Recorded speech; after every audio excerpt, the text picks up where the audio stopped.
Assalamualaikum warahmatullahi wabarakatuh. Salam zona bercocok tanam, masih dengan Mersaki 89. Ya, hari ini kami ingin sedikit membahas dalam video kali ini. Kami ingin nampakkan menggali lubang karena kebun kami tergenang air dan ada tanaman-tanaman mati.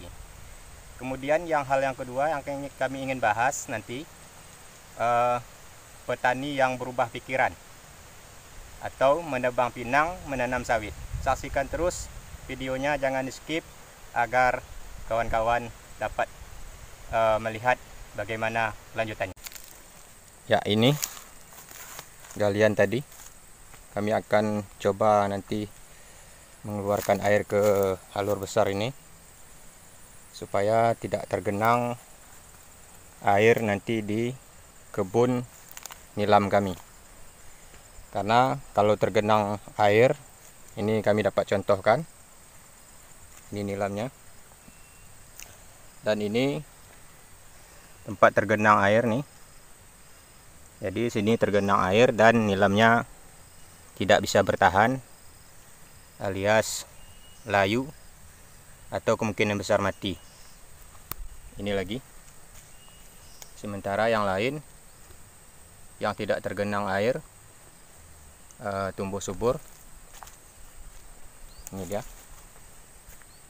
Dan ini alur ini kita akan gali. Dan ini udah siap kita gali nih, karena badan alurnya memang sudah ada. Tinggal kita gali di sini tadi, karena di sini mentok, dia harus kita keluarkan jalur ini supaya tidak tergenang di sini dan tidak terendam nilamnya. Karena kalau terendam, nilam ini rentan masam atau bisa saja layu dan mati. Kemudian selebihnya kami akan sedikit membahas berbeda di sini yang tidak pernah kami bahas selama ini. Nampak di depan kami ini ada kelapa sawit. Ini merupakan kebun Bang Dolah, saudara kami. Dia di sini di lahan ini menanam sawit. Sebenarnya ini lahan milik dia, dan kami di sini hanya menumpang untuk berkebun.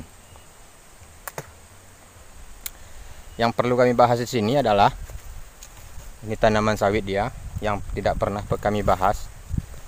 Sementara nampak kita lihat ada tanaman pinang yang sudah besar-besar, yang sekiranya hampir saja berbuah, yang sudah berumur sekitar 5 atau 6 tahun nih.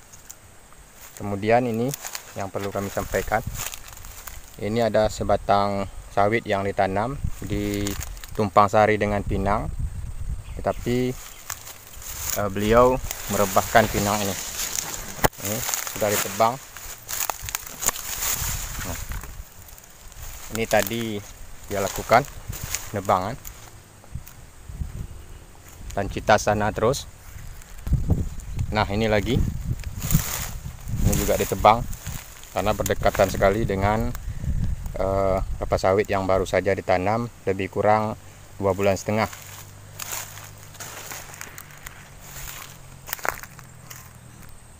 Nah, ini lagi dari tebang pinangnya karena ada kelapa sawit yang ditanam berdekatan sekali.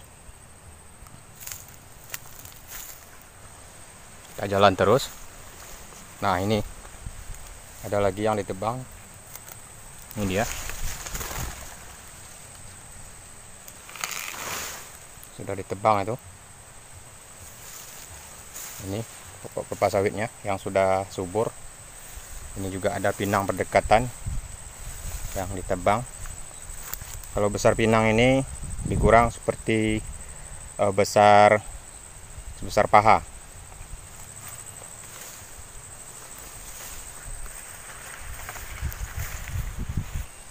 Ya, kita jalan terus. Ini lagi di semak ini sudah ditanami kelapa sawit.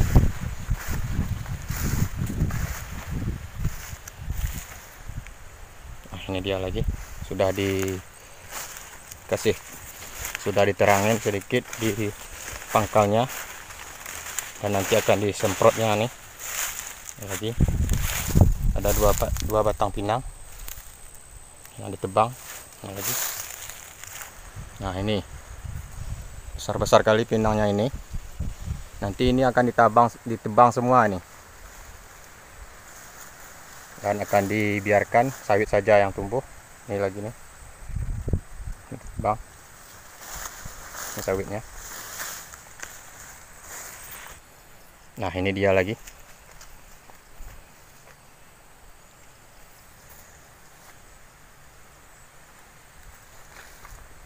Ini dia, berdekatan sekali, terimpit dengan pinang tadi, makanya ditebang. Ini satu, di sana satu.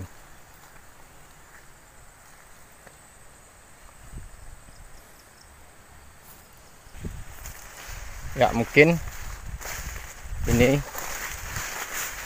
adegan ini tidak bisa ditiru,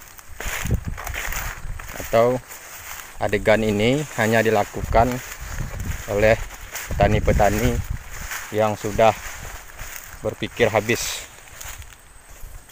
Karena kalau kita tidak berpikir habis-habis, tidak mungkin batang pinang yang sudah besar, yang hampir berbuah, kita tebang. Makanya petani harus berpikir matang-matang dalam bercocok tanam, supaya tidak terjadi hal sedemikian.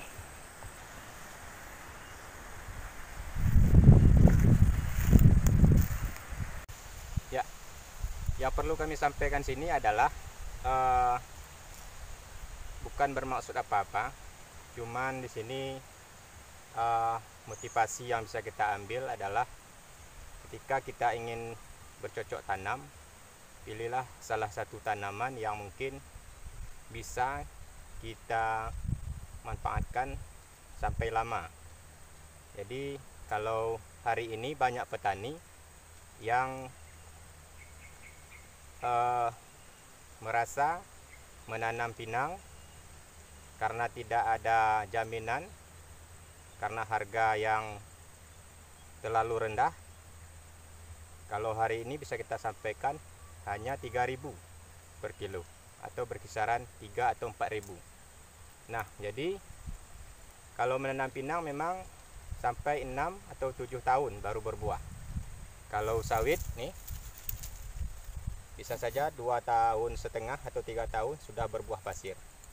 Nah, jadi tinggal saja kembali kepada kita menanam tanaman tua ini, mana yang kita pilih, apa kita memilih kelapa sawit atau memilih pinang.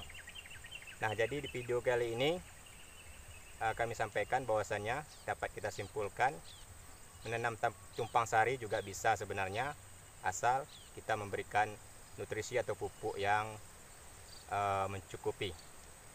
Tetapi kalau memang seperti ini tadi, karena terlalu rapat, itu memang tidak bisa kita terapkan yang pola seperti itu.